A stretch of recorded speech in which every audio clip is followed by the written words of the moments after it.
अस्सलाम वालेकुम व्यूवर्स, कैसे हैं आप लोग सब। मेरा नाम मोहम्मद उमैर है और जायदाद मार्केटिंग के प्लेटफॉर्म से आप सबकी खिदमत में हाजिर हूँ। जैसा कि आप तमाम भाइयों को पता है कि हम लोगों ने एक डेवलपमेंट की सीरीज़ स्टार्ट की हुई है, जिसमें प्रीवियसली हम लोगों ने एग्जीक्यूटिव वेस्ट के सेक्टर सी को कवरअप किया था। इसके अलावा ओवरसीज़ वेस्ट के sector A B C D को कवरअप किया था और एक जनरल ओवरव्यू की वीडियो बनाई थी, जिसमें मैंने आप लोगों को सेंट्रल बुलेवार्ड और मेन बुलेवार्ड की डेवलपमेंट्स दिखाई थी। आज इस टाइम हम लोग मौजूद हैं ओवरसीज़ सेंट्रल के सेक्टर बी के अंदर और आज इंशाल्लाह इस वीडियो के अंदर हम लोग ओवरसीज़ सेंट्रल को कवरअप करने जा रहे हैं कि उसकी डेवलपमेंट कहाँ तक पहुँची है, कितनी मशीनरी वहाँ पे डिप्लॉय है और कब तक यहाँ पे इंशाल्लाह पोजेशन डिलीवर हो जाएंगे। जी तो व्यूवर, जिस टाइम मैं मौजूद हूँ ओवरसीज़ सेंट्रल के 100 फीट वाइड मेन रोड के ऊपर। अगर आप लोग मैप पे देख सकें तो ये ओवरसीज़ सेंट्रल के सेक्टर ए और सेक्टर बी के मिड में आता है और इसको बैक से 100 फीट वाइड बाउंड्री रोड लगता है और फ्रंट से 312 फुट का मेन बुलेवार्ड।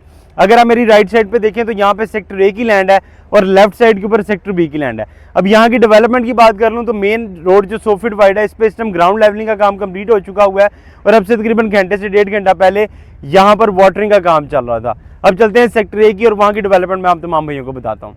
जी तो व्यूवर्स, इस टाइम मैं मौजूद हूँ ओवरसीज़ सेंट्रल की सेक्टर ए की लैंड के ऊपर। अगर आप मेरी बैक पे देखें तो आप लोगों को यहाँ पे नजर आ रहा होगा कि सेक्टर ए की लैंड में 90% के करीब जो लैंड है उस पर इस टाइम गंदम लगी हुई है, जिस वजह से इसकी डेवलपमेंट अभी तक स्टार्ट नहीं हुई। तकरीबन 2 से 3 महीने अभी लगेंगे गंदम की कटाई में, जिसके बाद यहाँ पे प्रॉपर इंशाल्लाह आपको डेवलपमेंट देखने को मिलेगी। इस टाइम मैं मौजूद हूँ ओवरसीज़ सेंट्रल के सेक्टर बी की लैंड के ऊपर और अगर आप लोग मैप में देख सकें तो यहाँ पे स्ट्रीट नंबर 16 से लेके स्ट्रीट नंबर 20 तक फुल पेस में डेवलपमेंट हो रही है और यहाँ पे ग्राउंड लेवलिंग का काम कंप्लीट हो चुका हुआ है, वाटरिंग का काम कंप्लीट हो चुका हुआ है, अब सीवरेज का काम हो रहा है। इसके बाद इलेक्ट्रिसिटी और पोल्स का काम होगा, देन हम लोग रोड कारपेटिंग की तरफ जाएंगे और आप तकरीबन 3 से 4 महीनों के अंदर इस एरिया को पोजेशन के काबिल देखेंगे। अगर अब मैं इस लोकेशन की कुछ प्रॉस की बात करूँ और आप लोगों ने अगर मेरी कोई प्रीवियस वीडियो देखी हो तो मैंने हमेशा ओवरसीज़ सेंट्रल में, अगर आप लोगों का बजट अफोर्ड करता है तो मैंने हमेशा मशवरा दिया कि आप ओवरसीज़ सेंट्रल में चाहे सेक्टर ए में या चाहे सेक्टर बी में एक कनाल का प्लॉट लाजमी परचेज़ करें। और जिन भाइयों के पास से पहले से था मैंने हमेशा उन्हें होल्ड करने का जो है ना वो मशवरा दिया है। अब इसकी कोई 2-4 वजूहात थी, उस टाइम पे शायद कुछ लोगों ने सुनी है तो आज वो इस पर एक अच्छा खासा प्रॉफिट इंजॉय कर रहे हैं। जिन्होंने नहीं सुनी वो आज भी कोई अच्छी इन्वेस्टमेंट अपॉर्चुनिटी ढूंढ रहे हैं। अब इसकी कोई 2-4 वजूहात थी, जिनमें सबसे बड़ी और मेजर वजह थी लाहौर ईस्टर्न बाईपास का इंटरचेंज।